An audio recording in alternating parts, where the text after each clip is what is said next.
Okay, so your description. So I'm just going to open up WordPad and let's just pretend that we're making a description for a train book for kids and it's like an encyclopedia. Let's say this is our book. Okay, and we have a bunch of pictures of trains inside and it talks about the history of trains and blah, blah, blah. A bunch of pictures, a bunch of really cool looking things and a bunch of information, annotations about every train, how fast it goes and all of that. And now we're trying to write a description for it. In the theory video, we talk about having your first sentence has to be an attention-grabbing headline in order for them to read the rest of your description. Now, description is not the most important thing to write. No one is really going to buy your book just from the description, but it's nice if you make it look good and look like you put a lot of effort into it. So you must be able to write a really good description. So I just went on ChatGPT and just did a random description. Doesn't really matter what it says here, but I'm just going to show you the important part of it. So it's important to have an attractive headline in order for them to actually read the rest of your description. Now, for the rest of your description, we talked about having the features and benefits. So what's inside your book and why should they care that that's inside your book?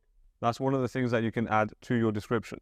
Another important thing we said is to break up your paragraphs, because if you break up your paragraphs, it's much easier for someone to go through your description and actually read it. But since most people don't read your description, you can get some important parts and highlight them. So let's say here, colorful illustrations, fun facts, and interactive elements might be a selling point. So I can go here and just go, this is bold. If I make it bold, then even if someone is just scrolling through the description, not trying to read it, they're going to automatically read the bold part because it gets their attention. So it's important to make important parts of your description bold or underline it or use italics, just like we talked about in the theory video. But apart from making your description look good, the most important thing that you need to do is put your keywords subtly inside your description. So let's read some of this so we can see. Let's pick a keyword that we have. So one of our keywords is steam train book for kids. So we're going to copy that and let's see, discover the evolution of trains. We can say in this and then paste it. So in this steam train book for kids, you will discover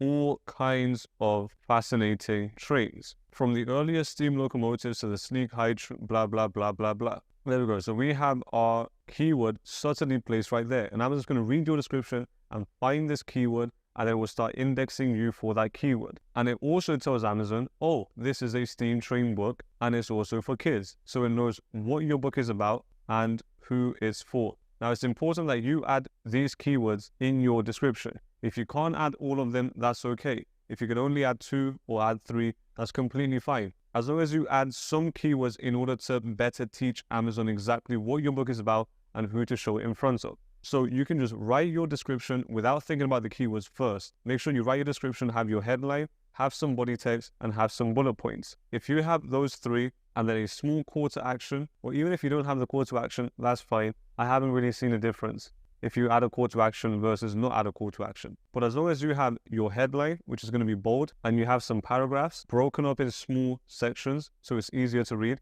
and in those paragraphs, you talk about the problems and desires of your customers, and then you show them how their problems are going to be solved with your book. And you can also have bullet points either in the middle of your description, which are going to specify a feature of your book and a benefit. And if you have 3 to 4 bullet points, you should be very, very good. So here we have 4 bullet points. And in these bullet points, I would say something like, let's say this is a bullet point for the train book. I can say, with over 100 colorful illustrations or colorful pictures. So this is the feature of our book, that there's 100 colorful pictures inside.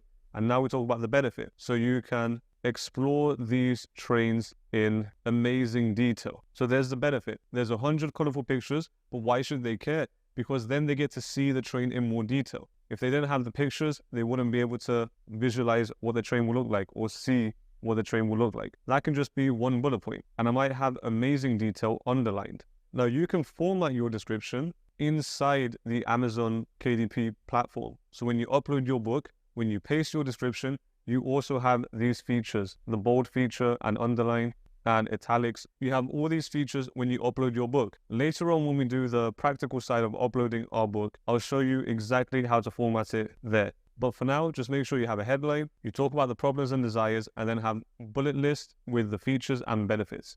And make sure you have some of your main keywords scattered subtly inside your description. And if you do that, you're going to have a highly effective description.